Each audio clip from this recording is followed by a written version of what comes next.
Going out to the country.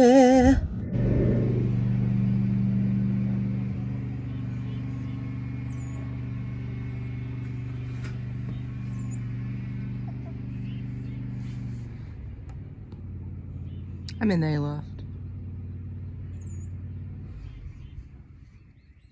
So I know this is rusty. You see this? This is a Bowie knife that we always just kept in the wall that we used to cut open bales of hay. You know, the rectangular bales. This is a hay hook. So when you're skidding bales of hay, you go whoop into the hay and you pull it.